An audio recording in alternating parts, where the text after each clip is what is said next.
Welcome everybody from the studio to the streets to the Solomon Paulk Show. Introducing, I have a wonderful special guest sitting here with me. Goes by the name GAYLISA. You know what? She's been in prison for 14 years? I did 14. Did 14 years. Yes, I did.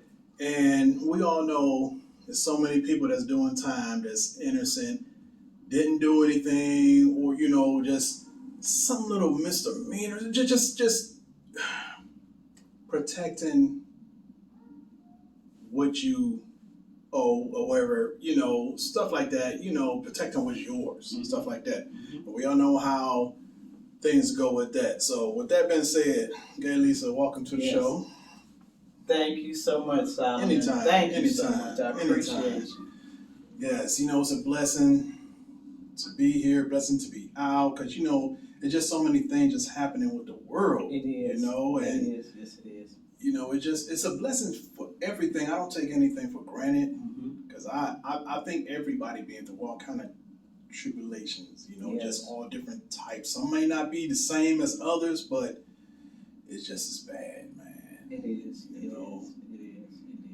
is. So how you been? I have been wonderful. Really, this is a pivotal point in my life. We have those ups and downs and valleys, but now I'm of age where I've made some conscious decisions to be on a certain path, and it feels good to be on it. Yes. In spite of what I did, because I wasn't innocent. Mm-hmm. As you know, I did my crime and I did my time. So. Well, that's good, but we all live and learn. Ain't nobody perfect, and God put us on this earth and the mistakes that we make, He makes sure that we know that He letting us know that we not perfect, but Him. But Him, yes. And it's some people it takes a lot more for them to get to that understanding of something greater than us, and then some people would don't. So I think that's a pivotal as well, kind of concept of life, and living. And we learn with time, some learn faster than others, or I won't even say learn, but just, I don't even know the word for it, sometimes we settle or mature faster than others, and it takes longer because some of us just if you feel that you're still gonna be out here hey, but it's all about maturity steps that we take. You live and learn. Again, nobody's perfect. Nobody's perfect. So, and we're not supposed to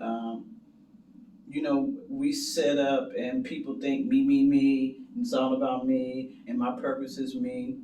I think that's a misconception as well. And then we learn as we get older that it wasn't that in it at all. So what's that old saying? Better now than never. Better now, yes. When you know better, you must do better. Those types of things. So yeah. Right. So so tell us a little bit about the situation and how that became. I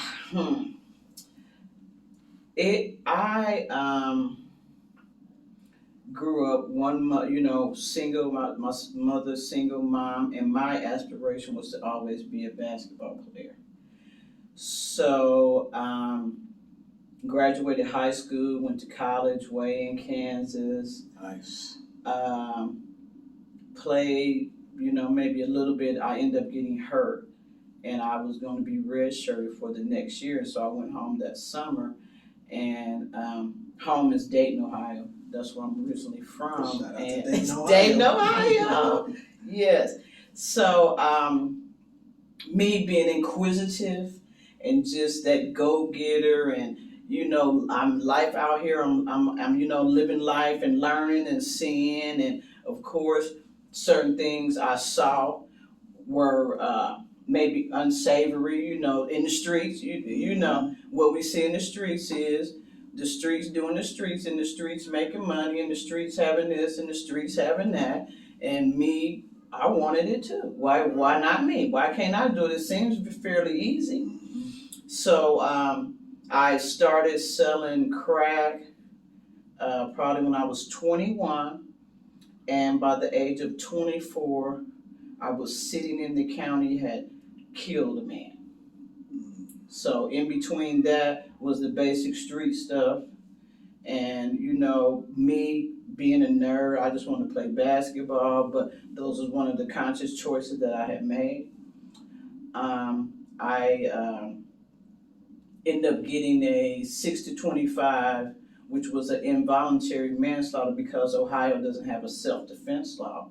And what happened was he came to me to purchase the drugs. So that made him at fault, not at fault for me taking his life. And I was sentenced totally to 9 to 25. Of course, I got a gun spec, which is 3 years for that. So I was incarcerated from July 1990 to September 2003. Wow. Yes. And it was devastating, inhumane. It was just you're just in basically in somebody else's care, in somebody else's hands. You had to do whatever they say, when they say it, how they say it. No freedom. No, none whatsoever. And they, you know, they did their job well for me because I haven't been back since. But in that, I had to take a look at what was I thinking? Why did I make that choice? Why was I in the streets? Because, you know, we all know there's one or two things you're going to get out of them. Jail, you know, instant or death. So, yeah. But still, we take that chance. You know, I was young and I took that chance. Yep. And when I was in, you know, just the whole situation, and then seeing people actually not even being conscious of what was really going on with them. Not even caring about, okay, I can't come back. Okay, I have to do something better. Okay, I wasn't born to just be, you know, still a slave to my mind, per se. And so when I got out in 2003, I immediately started going back in because telling people, okay, there's hope. Okay, I did 13 years. If I can do almost 14 years and get out, then you can do the same thing. And we don't have to continue the same paths, the same, you know, the same criminal thinking, per se. Right. So, and with that, I mean, that's what I've been doing for the past 19 years. I haven't found anything or nothing in this world that would make me go back. Sure, I hear that. I hear that. Nothing, you know? nothing. And that's what they mean by, you know, rehabilitation. Yes, you know, yes. everything, you know, but it starts with you first. Yes. You know, so you gotta want that help. You know, mm-hmm. Some people come in, out, but who on this earth wants to, you know, I mean, we live and learn, like I say, you know, like I say, so, hey. Yeah. You know, sometimes we just sit back and reflect on certain things, and you're right. You be like, "What the heck was I thinking?" You know? Especially when you take a life. Yes. You know, that's a whole nother set of circumstances and situations. You know, that I had to take a look at because I did it. Mm-hmm. So I definitely never thought I would kill one person. So I had to do something because if I'm capable of that. Won't, you know, there's no way I want to kill anybody so ever. If you was capable of that, you'd be like, what else am I? Like, and I don't want to, I didn't, you know, want to continue down that path. Yes. So, but it's interesting. Like you said, a lot of people do, you know, but I learned, now I know the reason why people gravitate back to institutions, because it's the easy way. Right. They don't have no responsibilities. So, you know? So speaking to, you know, people out there that's watching, what would you say to anybody that's out here doing that, and just a good advice to give them, just to be like, hey, you know, don't go far, because, you know, you might tip over the edge. Yeah. You know. Basically, I would say that You only have one you. Right. One you. You are totally responsible because everybody, we tend to want to blame the outside world and with my mother, daddy, all that kind of stuff. Right. No, what it is you and only you, and you're going to take you with you wherever you go.